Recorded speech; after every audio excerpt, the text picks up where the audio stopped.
first heard about it, I was really excited and I thought it'd be really fun to go, and so I definitely wanted to go.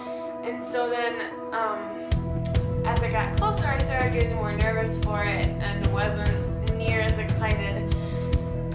So I was pretty anxious going into it. So the first day we were traveling, I still, I had fun on the car ride and I was like, yeah, this will be okay. Like, I wasn't expecting anything super. And then by the time we got there that night and we got everything unloaded and I found my luggage and all that stuff, I just felt this very overwhelming peace of just being there.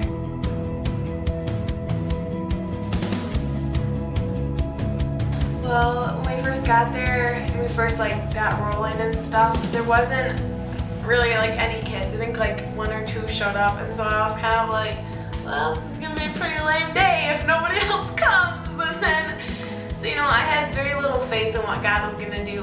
And then as the day went, we slowly were gaining a couple more, and then a couple more, and then a couple more, and I think we ended up with 8 kids maybe, and that still wasn't as much as I had gone into expecting, but just the kids that were there needed to be there.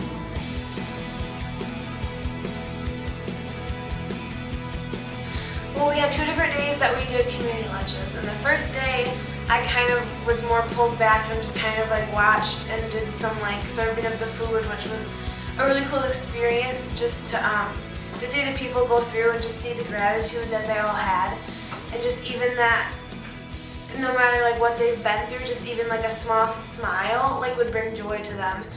And then we did it a second day, and the second day we did it, I again served food for a while, and then I went to sit down with people, and I was really nervous because I really should talk to people and get out of my comfort zone, but I was my comfort zone's pretty comfy, so I don't really want to. But then I found a spot next to this lady, and she she right off the bat said hi to me and started a conversation with me, and so I was score, I got it off on this one. So she started talking to me and just talking about how great it was to see teenagers come out and care about people and want to do work. And to me that was really interesting to hear, because in Holland it's just kind of what teenagers do. We're supposed to do what we're told, and we should go help these people, so we will. But they don't have that there. And so it was just, I don't know, it was just really, it was good to hear just that, they really were thankful for what we were doing.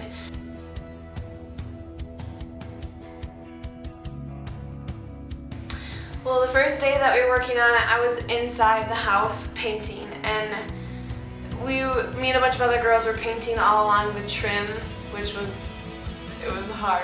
I'm not that good of a painter really, and I was I'm gonna mess this up big time.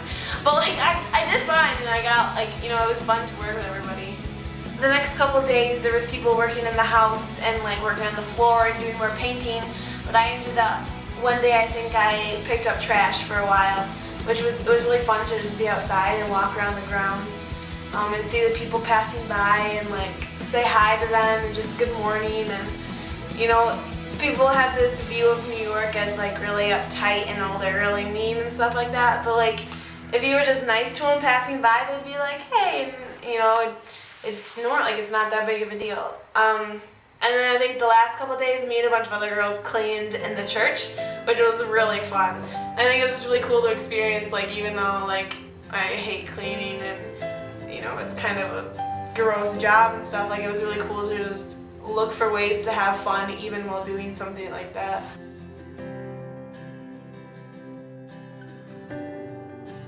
I know Steve and Jessica from school, and so I've known them already beforehand, but I think they were good people to go with. I felt I was part of their family while I was there, and I felt they were both really genuine.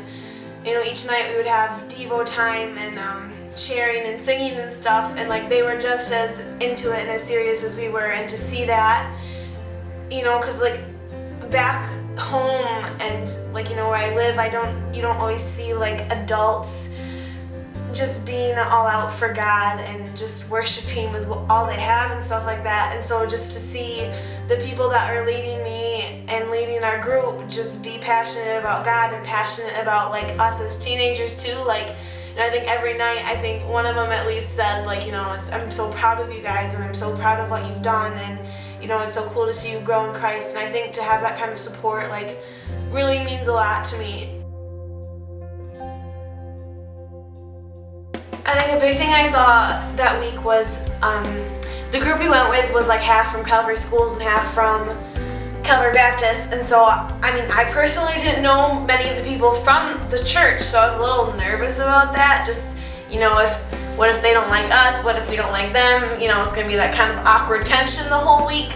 And right from the beginning, like right off the bat, as soon as we got in that 15-passenger van and we crammed everybody in there, like, you could see, like, God was already moving then. Throughout the rest of the week, there was just this unity that I didn't expect to see at all. The first night we did devos, and it was kind of like, oh, okay, this is a little bit awkward, like, whatever. But like the second and third night, we all were like, let's do devos, like, it's time, let's go do it. And then everybody would just share what's on their heart, and they were really transparent.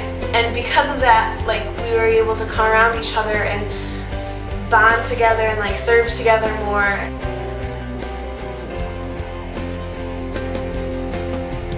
Thursday night we had this really awesome worship service, and it was we actually had like the full band, and everybody was just passionately worshiping God. And like that's something that that in itself is like a God moment to me, just to see everybody like seriously worshiping and praising His name. And then we sang this song, Forever Rain, and it just really hit hard on me.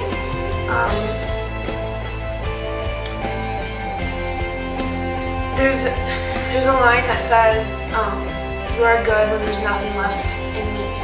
And I think that that was the point that I really broke down, because it just reminded me of like everything that I've chosen in my life and everything that I've done in the past. And every time I've rejected God, He's still been there. And even when I feel like there's like everything is gone, like I'm not gonna get anything back, I'm never gonna feel joy again, I'm hopeless, like God's still right there and is pouring Himself into me when there's nothing left.